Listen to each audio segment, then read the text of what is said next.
Hi everyone, so here you go. Look, I think you can see the hill behind me, below me I mean. So look everyone, I am the serious one. I want everyone. Here I am just about to start doing hill sprints, getting ready for all these idiots. So I have a question, Porky's Corner.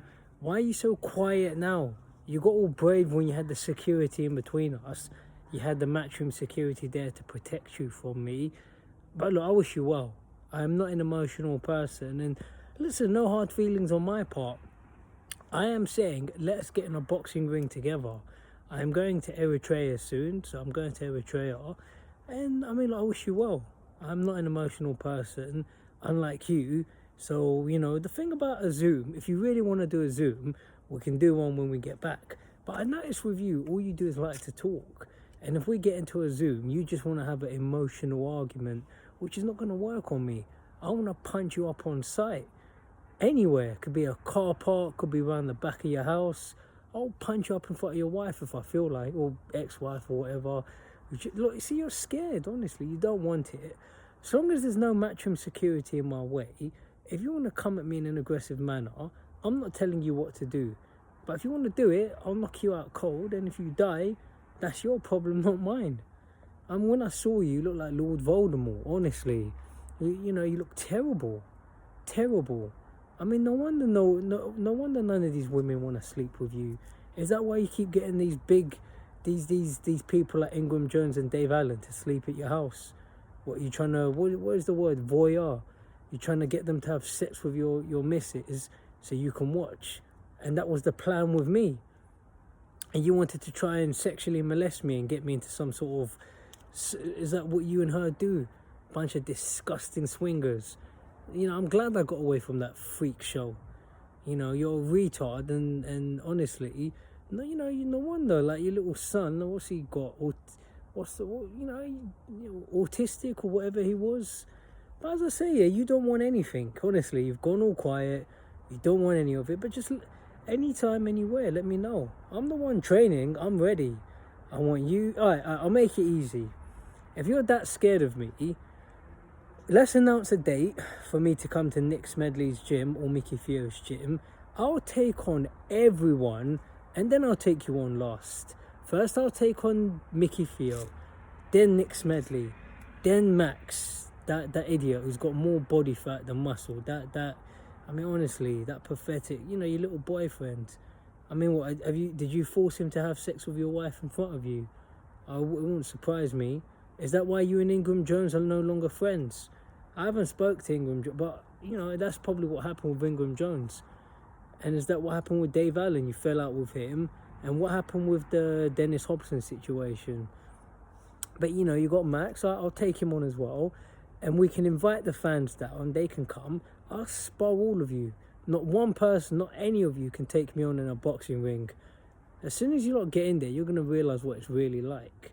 You're gonna realize that Michael's been in high level situations, and you get in that ring with me, it's gonna be some drama. The LL Cool J song, Mama Said Knock You Out. I'll take you lot out quick.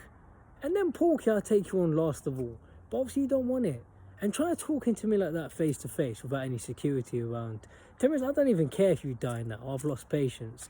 If you try coming at me, I'm just gonna break your jaw. If your head hits the pavement, that's your problem. Honestly, that day I chose to have mercy, because I'm not an emotional person. You don't see me getting emotional. I wish you all the best. I mean, I've got things to do. I'm going to Eritrea soon. And, obviously there's a lot of people in boxing that I know. Obviously, me and Eddie Hearn go back years. So, obviously, there's stuff I'm working on with him, projects behind the scenes. So, obviously, I had other stuff on my mind. So, you got off lucky. Then you had the matchroom security. Then you had that idiot Coogan with his bent legs, trying to tell us to be safe. And Coogan's another one. I don't like him either now, talking about me. And it's the same guy that got upset with Prince Patel, because what happened was, from what Coogan told me, Prince Patel was saying stuff about his missus, so Coogan threatened to cave his head in. Well, Coogan hasn't got anything. He's not caving anyone's head in. Coogan's a clown, so what's he getting involved for? With the matchroom security, fair enough, it's their job. But what's Coogan getting involved for? Just stick to doing your rubbish little interviews, not asking any real questions, trying to tell me and Porky to be safe. I was safe. I'd take out Porky and Max on my own. It's those idiots that need to be safe from me. And it's funny how they want to come at me, but they won't go to John Fury's gym. They won't go up to Spencer Fearon. They won't go up to Dean White, you know. But listen, honestly, Porky, if I get my hands on you, if it ends up manslaughter, that's your problem. But I'm not telling you to, look, what is with the fear? I'm willing to get in the ring one-on-one with literally anybody that's been mentioned in this video. Anybody. Oh, one-on-one in a boxing ring. You lot claim you're boxing fans and you don't want to get in the ring with me. I'm not asking anyone to come down in weight. You can all jump in the ring as heavy as you like. And I know that a lot of you do drugs. I'm not asking for drug testing. Just jump in there and we'll see who's got the bottle. I mean, let's be honest. I'll take any of you out. The only question is who's going to last the longest. Probably Nick Smedley might be able to last a while, but I'll definitely take him out. Who else? Then you got Mickey Theo. Well, Mickey Theo's a granddad who's admitted that he's got a history of steroid abuse. And you can't take me on. And look, afterwards, we can all shake hands. We can all go to a nice Eritrean restaurant. And I'll show you lot a good time. Well, I'm not paying though. Like, you lot can pay for me. You know, because obviously, why should I pay for people that I've just beaten up? But look, we can all have a sing and a dance. Like, why are you not trying to make it into some sort of fake beef? We can go to a nice Eritrean restaurant, all of us, enjoy the food. We can go our separate ways and all enjoy the rest of our lives. But I'm the one that wants to do it. I will come to you lot. Just announce, give me a date. Let's do a back and forth. You know, I want to say back and forth, as in you name a date, I'll say if I can make it or not, and I'll just give me a bunch of options. I'll tell you which date is best for me. I'll come down on my own. I'm like Julius Caesar. I'm like Napoleon Bonaparte, Hannibal Barca. Go read a book about Hannibal Barca. He invaded Italy. He invaded the Roman Empire, and he spent 17 years or something like that in Italy. Sorry. Before they, you know, what they had to do was they had to invade him in Africa. And basically, you know, they got Scipio Africanus to do it.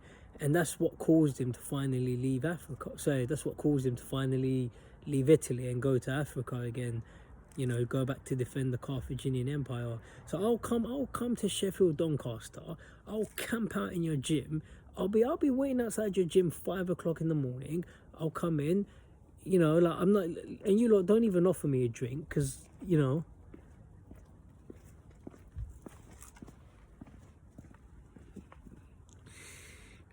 Like, I hate when that happens. That's annoying. I'm trying to do a video. I thought, guy wants to walk right in the middle of my video. That's annoying. You know. I'm not gonna, that's really annoying. Like, really throw me off point. Like, don't even try to offer me a drink, because I know you lot are gonna put something in it. You know, to try and poison me, just like you poisoned. Like, you're not going to tell me Alexander the Great wasn't poisoned. And that's the situation. You know, that's what happens in history with great people like myself. They can't take us out one-on-one, so you got to try all the sly tactics, just like they tried to do to Julius Caesar. Like, they had to attack this guy, what was it, 50 or 60 on one with knives. They're lucky I wasn't there. They're lucky. Like, if you had me and Varenus in that building, every one of those senators would have been butchered, no doubt. You know, but I mean, honestly, what's with the cowardice? I'm offering you one-on-one boxing. Nicky Smedley's boxed before. Obviously, you're not as good as people like me or Roy Jones, but I do. Like, what do I have to offer to get people to do it? Do you want me to use one hand? What do I have to do? Do I have to have both eyes closed? What do you want? Honestly, you lot are scared. But you know what? Look after yourselves. I'm going to do more. I'm going to start doing my hill sprints. But I'm coming for the lot of you. Honestly, I want all of you rats. Bring it on. All talk. I mean, what do you want? Do you want me to jump in the ring with a blindfold on? Honestly, you lot are sheep. Scared of a lion like me. I'm the king of the jungle. I'm from Africa. I've seen lions up close. And guess what? You know, what's that famous saying? Oh, how does it go? Something about an elephant. You can do whatever you want around a sleeping elephant, but then when it wakes up, you know everything's in trouble or something like that. I'm King Kong. You clowns will be, you guys will be smoking fish in Pelican Bay by the time I'm through with you. I'll have you guys 22-hour lockdown. I'm the man up in this piece, not you lot. You like box a day in your lives and you think you're going to take me on. Honestly, anytime, you let me know, yeah? Take care.